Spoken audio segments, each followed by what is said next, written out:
क्या गंगा 1978 वाली बाढ़ का ट्रेलर दिखाने जा रही है? क्या गंगा का उफान 43 साल पहले वाली तबाही की इबारत लिखने वाला है? ये सवाल हम इसलिए पूछ रहे हैं क्योंकि इलाहाबाद से लेकर गाजीपुर तक और मिर्जापुर से लेकर बलिया तक गंगा का जलस्तर 1978 में आई बाढ़ के जलस्तर को पार कर चुका है। वाराणसी से लेकर प्रयागराज के कोने कोने तक एबीपी न्यूज की टीम मौजूद है, हमारे रिपोर्टर्स मौजूद हैं। हम प्रशासन तक जनता की आवाज भी पहुंचा रहे हैं और देश को गंगा के गदर से मची तबाही की हर तस्वीर भी दिखा रहे हैं। खतरे की रफ्तार कुछ धीमी जरूर पड़ी है, लेकिन जलस्तर बढ़ना रुका नहीं है। बाढ़ की तबाही पर तैयार रिपोर्ट की शुरुआत उस तस्वीर के साथ जो अपने आप में पूरी कहानी बयान कर रही है।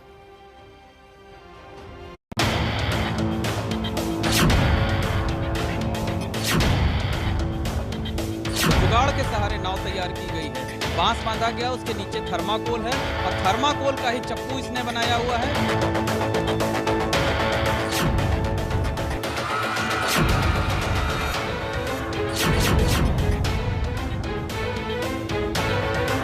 ये जो इलाके हैं पूरी तरीके से तालाब में तब्दील हो चुके हैं। मकान टापू बने हुए हैं, चारों तरफ पानी ही पानी है।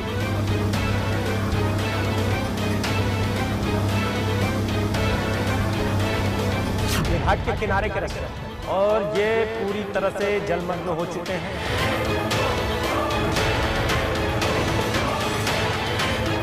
वास्तव में जिनको न रहने का ठिकाना है न खाने का ठिकाना है, उनकी कोई मदद करने वाला नहीं है। आकर कभी चले जाते हैं, पता चलता है कि आए थे। ये सिर्फ एक तस्वीर नहीं है, ये तबाही की मिसाल है।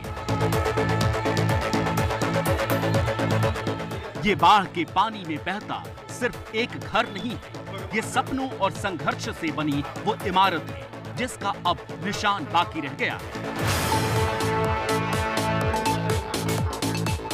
बाढ़ का पानी कुछ दिनों बाद उतर जाएगा, लेकिन जो घर इस पानी में डूबकर बर्बाद हो गए, जो घर यूपी के मिर्जापुर से आई इस तस्वीर की तरह गंगा अपने साथ बहा ले गई, उन्हें फिर से आबाद होने में न जाने कितने बरस लग जाएंगे।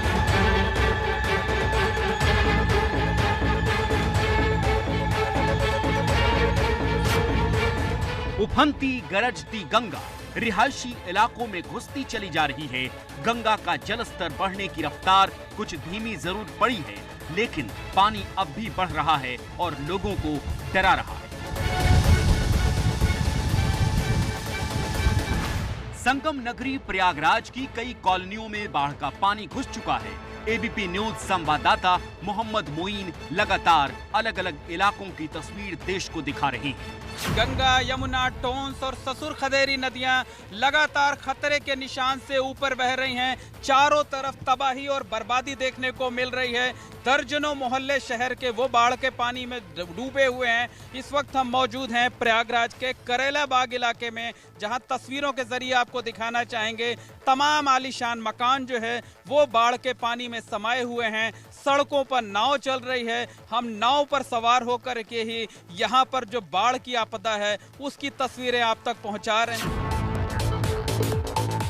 गुरुवार को संवाददाता मोइन प्रयागराज के करेली इलाके में मौजूद थे जब हमें ये तस्वीर दिखाई थी। कॉलोनियां तालाब बन चुकी हैं। कॉलोनी के पीछे बस्तियां हैं जहां मदद के नाम पर न तो नाव पहुंच रही है और न ही राहत सामग्री। ऐसे में जब इस बच्चे के बड़े भाई की तबीयत खराब हुई और उसे दवा की जरूरत हुई तो उसने जुगाड़ से ये नाव तैयार की और हर तरह का रिस्क लेते हुए दवाई लेने निकल पड़ा। देख सकते हैं कि एक बच्चा ये जुगाड़ से तैयार की गई थर्माकोल पर बांस बांधा गया है और उसके जरिए तैयार की गई जुगाड़ की नाव के सहारे आगे बढ़ता चला आ रहा है। हम इसके नजदीक चलते हैं और जानने की कोशिश करते हैं कि आखिर इसने किस तरह से जुगाड़ से ये नाव बनाई है और आखिर ऐसी कौन सी मजबूरी है जिसकी वजह से ये अपनी ज़िंदगी को खतरे में डालते हुआ इस तरीके से आगे बढ़ रहा है, क्योंकि ये बेहद खतरनाक है। इसमें ये पानी में गिर सकता है, इसकी जान जा सकती है। आप देखिए किस तरीके से जुगाड़ के सहारे नाव तैयार की गई है। बांस बांधा गया, उसके नीचे थे। बेटा बताइए, ये कहाँ जा रहे हो आप? हम जा रहे हैं दवा लेने। दवा लेने के लिए जा रहे हैं? किसकी दवा लेने जा रहे हैं आप? घर पे भाई के लिए। भाई को क्या हुआ है? भाई को ठंडी लगी है। ठंडी लग रही है? क्या कोई नाव वगैरह यहाँ नहीं चल रही जिससे आप जाते हैं? नहीं, कोई ले ही नहीं जा रहा है, हम अपना व्यवस्था करके आए हैं।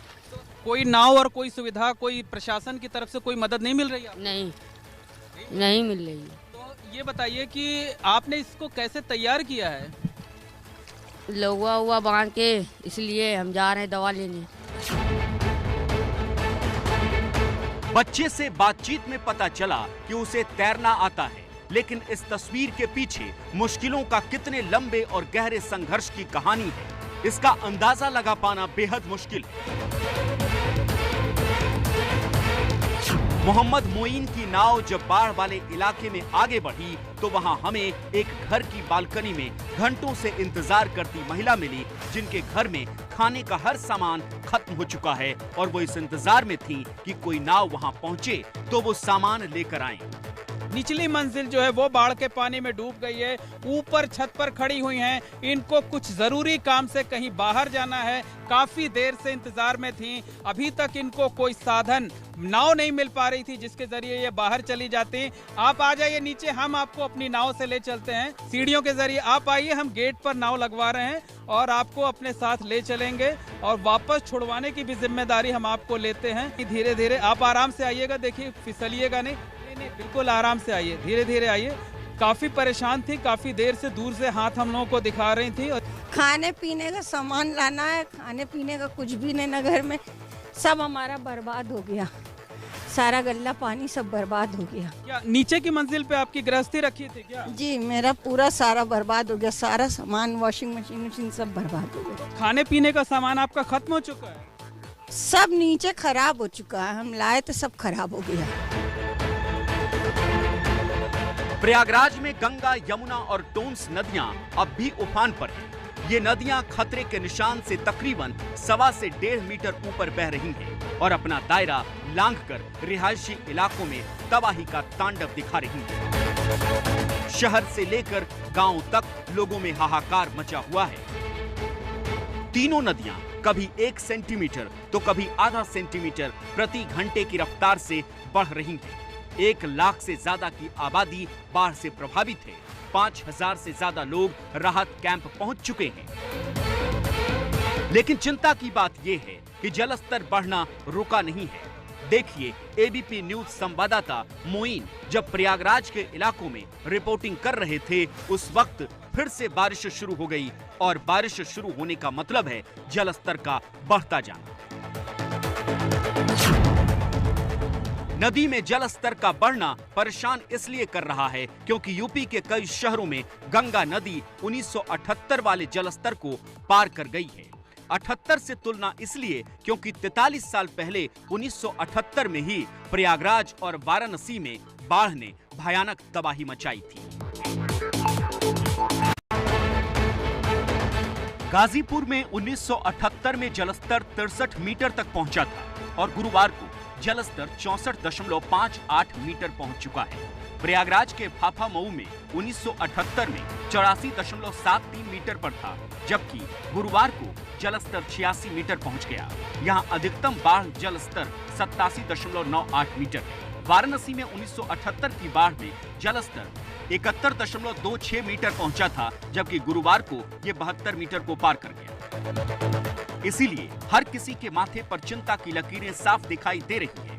आंखों में दहशत के निशान हैं, क्योंकि जब 1978 की बाढ़ आई थी तो वाराणसी और प्रयागराज को बाढ़ से बचाने सेना की मदद लेनी पड़ी थी।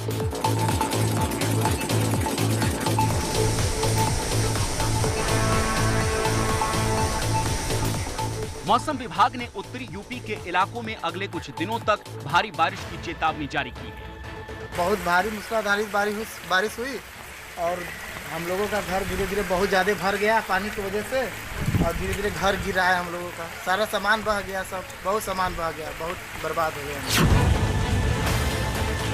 बारिश का हाल ऐसा है कि पिछले 24 घंटों में प्रदेश में 154% ज्यादा बारिश हुई है। उत्तर प्रदेश के 75 जिलों में से 25 जिले बाढ़ से प्रभावित हैं, यानी राज्य के 33% जिले पानी के प्रलय से जूझ रहे हैं।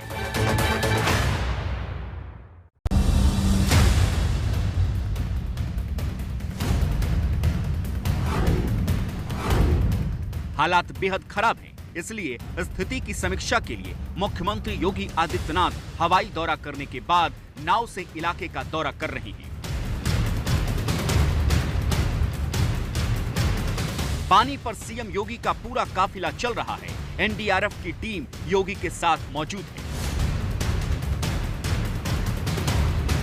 मुख्यमंत्री योगी बाढ़ के हालात की समीक्षा के लिए प्रधानमंत्री मोदी के संसदीय क्षेत्र वाराणसी का दौरा कर रहे हैं।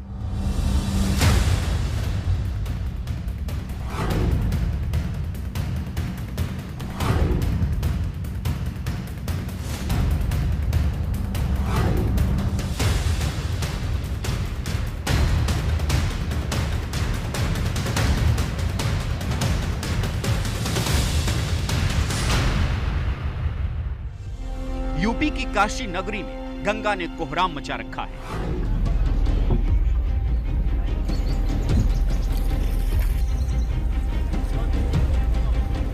टीवी स्क्रीन पर वाराणसी के रमना गांव की तस्वीरें हैं। 8000 की आबादी वाले रमना गांव में सबसे ज्यादा सब्जी की खेती होती है, लेकिन बाढ़ की तबाही में करीब 1 करोड़ की सब्जी की खेती बर्बाद होने की आशंका है।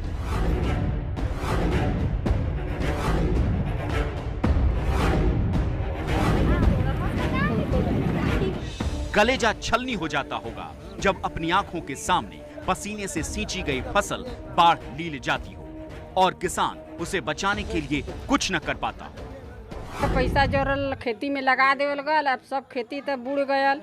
अब फिर से ऊपर आ जल जाए, कितना जोर करल जाए कि खेती उपजी तो कितना हमने कमाल जाए, कितना लड़की लड़कन के खियाओ जियाओ, पढ़ाई लिखाई में कितने लगी। आप वाराणसी में बाढ़ से हालात कितने भयानक हैं, ये देश को दिखाने के लिए एबीपी न्यूज संवाददाता रणवीर मौके पर मौजूद है। वाराणसी में गंगा का जलस्तर लगातार बढ़ रहा है, जिसकी वजह से हालत खराब होती जा रही है। इस वक्त अगर गंगा के जलस्तर की बात करें तो 72.28 मीटर के स्तर पर है गंगा, और जो अपने उच्चतम स्तर से लगभग 1.5 मीटर नीचे है।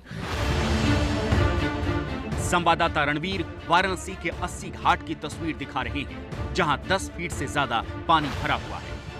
वाराणसी में दशाश्वमेध घाट के बाद अगर सबसे ज्यादा चर्चित आरती कोई है तो वो 80 घाट, और जहां मैं मौजूद हूं यहां से लगभग 10 फीट नीचे जो 80 घाट की आरती होती है वो कराई जाती है। अब आपकी टीवी स्क्रीन पर 2 तस्वीरें हैं। पहली तस्वीर 80 घाट पर होने वाली आरती की और दूसरी मौजूदा हालात की गवाही, जो बता रही है कि महज कुछ दिनों के भीतर बनारस के घाटों की तस्वीर कितनी भयावह हो चुकी है।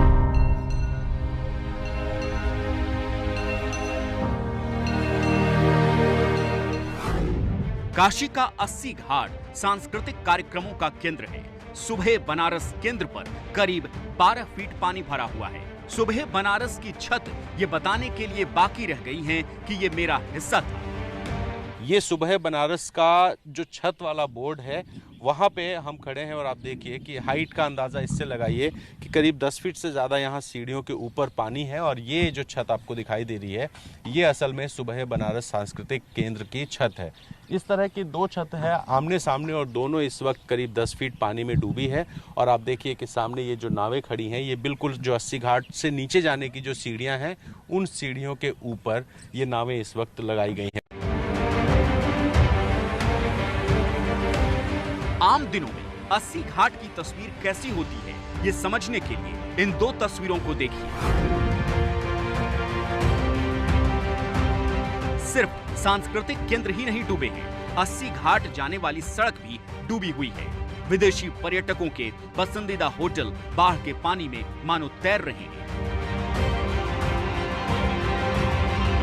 देखिए ये पैलेस ऑन गैंजेस है, जो अभी आप देखिए कि जिसके ग्राउंड फ्लोर में पानी लगा हुआ है, और फिलहाल जो बेसमेंट वाला हिस्सा है वो पूरा डूबा हुआ है। साथ ही ये जो आप सामने की तरफ देख रहे हैं ये 80 घाट की पार्किंग है, जहाँ पे जो दूर दराज से लोग आते हैं उनकी गाड़ी पार्क होती है। इस वक्त ये भी पूरा हिस्सा डूबा हुआ है, और सामने 80 घाट यानी सुबह बनारस जाने वाली जो सड़क है वो पूरी तरीके से जलमग्न है। कई सारे रेस्टोरेंट्स वहाँ जो खुले हैं उन रेस्टोरेंट्स के अंदर भी पानी है, और जो तुलसी घाट जाने की सड़क है वो मेरी बाईं तरफ है। और इस सड़क पर भी आप देखिए कि जो भी दुकानें हैं और जो होटल्स हैं उन सारे होटल्स में पानी भरा हुआ है। नाव नहीं लगाई गई हैं, इसलिए हम लोगों को बहुत बड़ी परेशानी हो रही है। जनता शिकायत कर रही है, मदद न पहुंचाने की नाराजगी है, लेकिन ऐसा नहीं कि प्रशासन कोशिश नहीं कर रहा। एनडीआरएफ की टीमें लगातार बाढ़ प्रभावित इलाकों में घूम कर मदद पहुंचाने में लगी है। पीने का पानी और बिस्किट के पैकेट पहुंचाए जा रहे हैं, लेकिन इस सच से इनकार नहीं किया जा सकता कि जब बिना बिजली पानी के घर चारों तरफ से पानी से घिरा हो और आंखों के सामने अनिश्चितता का साम्राज्य हो, तो मदद की तमाम कोशिशें उस विभीषिका के आगे पौनी पड़ती दिखाई देती है।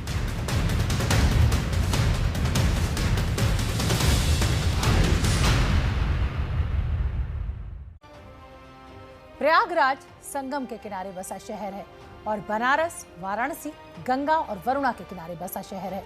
आज ही के दिन 12 अगस्त को साल 1978 में इन दोनों शहरों में ऐसी तबाही मची थी जिसके बारे में सुनकर लोगों की रूह कांप जाती है। तब करीब महीने भर तक ये बाढ़ का पानी लोगों के घरों में घुसा हुआ था। 1978 के बाद सबसे बड़ी बाढ़ आस्था के इन दोनों शहरों में 2013 में आई थी। उस वक्त भी गंगा, यमुना और बाकी सहयोगी नदियों का ऐसा ही रूप देखने को मिला था। एक बार फिर नदियां उसी रूप में दिख रही हैं। हालांकि राहत की बात यह है कि अनुमान जताया जा रहा है कि परसों से ये जो पानी बढ़ा हुआ है ये घटना शुरू हो जाएगा।